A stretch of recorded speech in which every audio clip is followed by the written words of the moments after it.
Saya benar-benar tidak sabar untuk melihat Ilhan Omar pertama-tama ditangkap, dipenjara, dan kemudian ketika dia keluar dari penjara setelah 20 tahun, dia dideportasi. Ya, mungkin kita selangkah lebih dekat atau mungkin tidak, saya tidak tahu. Saya sudah mendengar ini sejak lama. Saya tidak tahu seberapa sulitnya menangkap dan memenjarakan seorang politisi korup. Mungkin tidak semudah itu. Ngomong-ngomong, saya punya beberapa. Jadi kita punya beberapa perkembangan baru di sini. Jadi biar saya putarkan beberapa video ini untuk Anda. Ini dia saat menghindari seorang jurnalis. Beberapa pertanyaan yang benar-benar sulit. Karena kekayaan bersih Anda turun di formulir baru, formulir pengungkapan keuangan yang baru. Bisakah Anda memberitahu kami apakah suami Anda masih memiliki bisnis konsultasi itu? Dan bisnis anggurnya? Bagi kalian yang belum tahu, saya rasa sebelum tahun 2020, kekayaan bersihnya hanya beberapa ribu dolar, lalu dengan cepat melonjak menjadi 20 juta dolar. Dan dia punya kilang anggur yang sebenarnya tidak ada. Jadi itulah kenapa dia menyebutkan, apakah dia masih punya kilang anggur itu. Bisnis brand. Dan bisnis anggurnya? Saya ingat Anda pernah bilang sebelumnya itu adalah kesalahan akuntansi, tapi formulir yang baru malah menunjukkan kekayaan bersih yang lebih rendah. Apakah dia masih memiliki perusahaan-perusahaan itu, bisnisnya? Tidak ada jawaban. Korup, bisnis konsultasi, dan bisnis anggur. Apakah ada yang bisa Anda katakan tentang itu, Ibu anggota Kongres? Dia tidak pantas disebut sebagai anggota Kongres. Ya ampun, seberapa sulit sih teman-teman untuk menangkap seorang politisi korup? Ya, jelas tidak mudah. Lihat video ini, berita terbaru, perwakilan Minnesota Ilhan Omar mencoba mengirim dana sebesar 1,46 juta dolar ke sebuah alamat untuk organisasi nirlaba bernama Generation Hope. Biar ku tebak, itu dijalankan oleh orang Somalia. Aktual penerima uang itu bukanlah fasilitas perawatan, itu adalah sebuah restoran. Biar ku lihat, biar ku tebak. Mereka memberi makan anak-anak yang kelaparan. Setelah hal ini ditemukan, anggota Partai Republik di DPR mencabut dana yang dialokasikan untuk Generation Hope karena kekhawatiran penipuan. Para senator meminta investigasi DOJ terhadap kelompok tersebut. Ilhan Omar mencoba mencuci uang pajak sebesar 1,46 juta dolar dan dia tertangkap. Kalau dia tertangkap, teman-teman, kenapa dia tidak ditangkap? Seberapa sulit sih? Bayangkan berapa kali dia tidak tertangkap selama bertahun-tahun. Iya. 100%. Setiap kali kamu menangkap pencuri, mereka selalu bilang, ini satu-satunya kali saya melakukannya. Tapi kenyataannya, seorang pencuri tidak bisa menahan diri. Karena sekali berhasil lolos, mereka akan terus mencobanya sampai akhirnya tertangkap. Ini sama sekali bukan perilaku yang normal. Sejak sebelum semua kegilaan ini, dari tahun 1983 hingga 2020, hanya satu restoran yang beroperasi di seluruh gedung, di seluruh alamat 326 itu. Sampai saat itu, gedung ini mempromosikan restorannya. Lihat pria ini sedang mengintip lewat jendela. Sampai tahun 2022, ketika mereka mulai memasang semacam poster BLM dan poster politik lainnya, saat itulah semuanya menjadi tidak terkendali. Kalian tidak akan percaya dengan apa yang ada di video ini. 326 Cedar Avenue, dan itulah tempat kita sekarang. Jadi ini adalah 326. Ilhan Omar mencoba mengalihkan 1,46 juta dolar uang pajak ke Generation Hope, yang merupakan klinik penyalahgunaan zat, tempat rehabilitasi kecanduan narkoba, yang seharusnya beroperasi di sini, tapi orang-orang menemukan bahwa tempat ini ternyata adalah sebuah restoran. Ini adalah alamat persis tempat kita berada yang dia cantumkan untuk menerima 1,46 juta dolar. Saya bukan ahli dalam hal ini, tapi saya ingat pernah menonton acara TV bernama Ozark, di mana pemeran utamanya yang merupakan seorang akuntan, dia pergi ke bisnis-bisnis seperti ini. Dan untuk mencuci uang, mereka memberikan uang kepada mereka, mereka membayar mereka untuk layanan palsu mereka. Dan pada dasarnya, begitulah cara mereka mencuci uang mereka. Dan kemudian uang hitam mereka menjadi uang yang sah. Jadi itulah yang sebenarnya dia coba lakukan dengan restoran ini. Lihat video ini. Ini adalah Fox News, ketua dan pemimpin redaksi Forbes, Steve Forbes. Ilhan Omar dari Somalia dan suaminya yang berkulit putih sedang menjalankan operasi pencucian uang secara terang-terangan. Jika kita sudah tahu semua ini, saya harap ini hanya masalah waktu saja. Saya benar-benar berharap ini hanya masalah waktu. Saya akan mengadakan pesta pada hari dia ditangkap. Kata untuk itu, ada kata lain untuk itu, yaitu curang.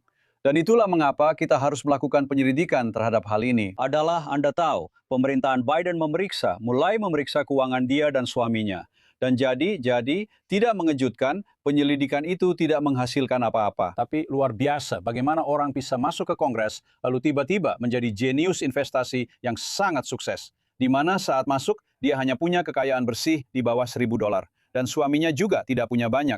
Tapi sekarang mereka jadi multi-jutawan. Apakah ada pencucian uang? Genius. Saya ragu dia seorang genius. Saya ragu. Operasi musim semi di sini. Dan dalam hal perusahaan-perusahaan itu sendiri, mereka punya latar belakang yang mencurigakan terkait kilang anggur di California yang dimiliki dia dan suaminya.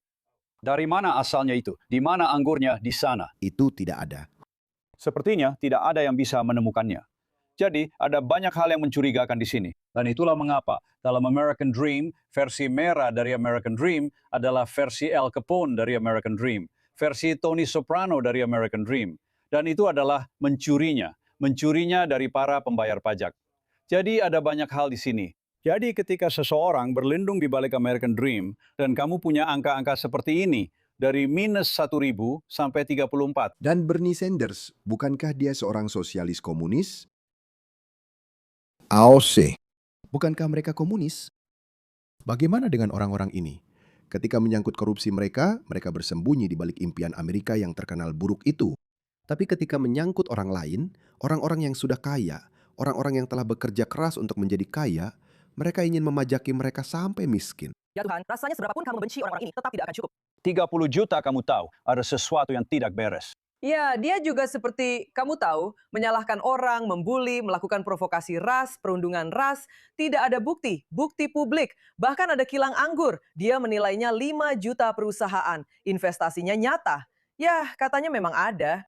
Kantor pusatnya di DC tampaknya berbagi ruang kantor di WeWork, Steve. Tidak ada rekam jejak perusahaannya dalam mengelola uang, melakukan transaksi merger dan akuisisi. Tidak ada klien yang kami lihat kesepakatan investasi atau pekerjaan apapun yang telah dilakukan. Mereka bilang mereka bekerja di 80 negara. Tidak ada pendaftaran SEC dari mereka sebagai penasihat investasi. Apa yang sebenarnya terjadi di sini? Ini semakin terlihat mencurigakan, baik kilang anggurnya maupun perusahaan investasinya. Teman-teman, sebelum dia menjawab itu, kalian tahu, saya menjalankan usaha kecil dan kalian harus mengisi dokumen. Kalian harus menandatangani dokumen. Dan pada dasarnya, setiap kali kamu menandatangani dokumen, kamu membuat pernyataan hukum yang sah. Dan kamu tahu pada saat itu bahwa jika kamu berbohong, itu akan tetap ada di dokumen itu selamanya. Ya, kamu harus benar-benar nekat untuk menandatangani, untuk membubuhkan tanda tanganmu pada dokumen yang menyesatkan, pada dokumen yang kamu tahu berisi informasi yang tidak benar. Saya tidak pernah melakukan itu. Saya tidak mengatakan itu dengan cara yang sok suci. Saya tidak pernah melakukan itu karena saya takut. Saya takut ketahuan. Saya takut masuk penjara. Jadi itulah alasan saya tidak melakukan apa-apa. Oke, tapi pertanyaan saya, bagaimana orang-orang ini bisa memegang salah satu jabatan tertinggi di dunia dan kemudian mereka bisa dengan begitu beraninya membubuhkan tanda tangan mereka pada dokumen yang menyesatkan? Bagaimana bisa? Dan mereka masih bisa lolos begitu saja. Maksud saya, kalau itu bukan contoh nyata dari perilaku buruk atau kriminal yang justru dihargai, saya tidak tahu lagi apa namanya. Dia harus masuk penjara. Ya, mungkin kilang anggurnya tidak ada, dan perusahaannya mungkin hanya sekedar nama saja, seperti yang kamu bilang, hanya kantor WeWork. Itu masalah besar. Itu sebabnya penyelidikan perlu dilakukan. Dan tiba-tiba semua 30 juta itu, saya rasa kamu akan menemukan, saya akan berspekulasi atau memprediksi bahwa 30 juta itu berasal dari sumber-sumber yang ilegal. Titik. Terima kasih banyak Steve Forbes sudah membantu kami. Wah, kejutan lagi. Lihatlah ini, kami punya satu video lagi. Seorang imigran ilegal, Abdul Dahir Ibrahim, seorang terpidana kejahatan berat asal Somalia yang terlibat dalam operasi penipuan kesejahteraan terbesar dalam sejarah Minnesota, dari semua tempat di Minnesota, berpose bersama Ilhan Omar dan Tim Walz. Saya menonton sebuah video beberapa hari yang lalu. Tim Walz. Maksud saya, siapa orang-orang ini teman-teman? Dia hampir menjadi wakil presiden di bawah Kamala Harris. Teman-teman, dia, Tim Walz, dia memberikan grasi kepada seorang pemerkosa, jadi dia tidak dideportasi. Syukurlah Menlu Rubio turun tangan dan dia tetap mendeportasinya. Tapi coba lihat ini, seperti dia, kamu bisa menemukan itu. Saya terkejut. Saya berpikir orang-orang ini ada apa dengan mereka. Sekarang mereka secara terbuka berpihak pada pemerkosa dan pedofil atas nama. Pasti ini bukan sekadar doktrin ideologis. Pasti ada sesuatu yang lebih dari itu. Lihat ini Tim Walz. Dalam kasus ini, saya akan mengatakan begini. Saya tidak bisa menemukan alasan bagaimana Minnesota akan menjadi lebih aman atau lebih baik jika Tuan Fang dideportasi ke negara yang belum pernah ia kunjungi sejak masih kecil. Fox 9 melaporkan bahwa korban dari Veng menulis surat kepada Dewan untuk memaafkannya dan mereka mengatakan itu adalah faktor kunci dalam keputusan mereka untuk memberikan pengampunan kepada Veng. Charlie Reichling bersama, terima kasih. Medi, korbannya pasti sudah sadar sendiri. Saya rasa dia tetap dideportasi bagaimanapun juga. Walz memberi penampunan kepada seorang imigran ilegal yang dituduh memperkosa anak. Lihat ini. Hanya beberapa hari sebelum pelaku kejahatan seksual asing ini dijadwalkan untuk dideportasi, Tim Walz, gubernur, memberinya pengampunan, membebaskannya sehingga ia kembali membahayakan anak-anak Amerika. Nah, minggu ini saya mencabut status hukumnya di Amerika Serikat dan sebagai hasilnya, agen federal menangkapnya dan mulai hari ini dia telah dideportasi dari Amerika Serikat. Bagus. Jadi Tommy gubernur. Itu Tim Walz, teman-teman. Itu Tim Walz. Dan omong-omong, dia pura-pura tidak tahu. Dan banyak orang percaya bahwa dia juga terlibat dalam penipuan bantuan sosial oleh orang Somalia di Minnesota. Dia pasti terlibat. Penipuannya terlalu besar untuk dia tidak mengetahuinya. Jadi, terpidana asal Somalia itu berpose bersama Ilhan Omar dan Tim Walz. Baiklah, berita ini baru saja muncul beberapa saat yang lalu. Fox News telah mendapatkan foto salah satu imigran ilegal asal Somalia yang terlibat dalam skandal penipuan Minnesota sedang berpose dengan beberapa tokoh Demokrat terkenal Minnesota, termasuk anggota Kongres Ilhan Omar dan Gubernur Tim Walz. Pria yang dipilih. Orang yang sama tabiatnya memang berkumpul. Tentu saja itu Abdul Tahir Ibrahim dari Trinidad. Dia masuk ke negara ini pada tahun 2000 dan telah dikenai perintah deportasi sejak 2004. Dia juga memiliki catatan kriminal sebelumnya di Kanada karena penipuan suaka dan bantuan sosial. Ais mengatakan kepada Fox News bahwa Ibrahim diberikan status perlindungan sementara selama 10 tahun, tetapi seharusnya dia tidak pernah memenuhi syarat. Kami akan membahas lebih lanjut tentang ini di jam berikutnya. Ini adalah orang-orang yang memerintah kalian semua. Ini orang-orangnya. Pria ini adalah pahlawan saya, Nick Shirley. Mari kita tonton videonya. Jadi sekarang kami berada di luar kantor anggota Kongres Ilhan Omar. Kami mencoba memberinya hoodie berkualitas yang sangat keren. Mari kita lihat apakah dia ada di sini. Halo. Apakah anggota Kongres Omar ada di sini hari ini? Tidak. Tapi aku hanya akan bicara dengannya. Di sana, dia sudah siap. Apakah ada pesan yang ingin kamu sampaikan bersamaan dengan itu? Ya. Aku ingin memberikan sebuah hoodie kepada anggota Kongres Ilhan Omar. Oke, saya bisa menyampaikannya. Apakah dia kebetulan ada di sini? Bisakah kamu tolong berikan Ilhan Omar sebuah? Pusat lapisan berkualitas. Baiklah. Terima kasih. Menyukainya. Semoga dia menambah lapisan sedikit karena mungkin itu kurang bagus. Ya, mereka mengambil hoodie-nya. Ilhan Omar sekarang punya hoodie Quality Layering Center miliknya sendiri. Dan jika kamu ingin memilikinya, kamu bisa pergi ke shirleydefense.com atau klik tautan di bio saya. Saya harap dia menyukainya.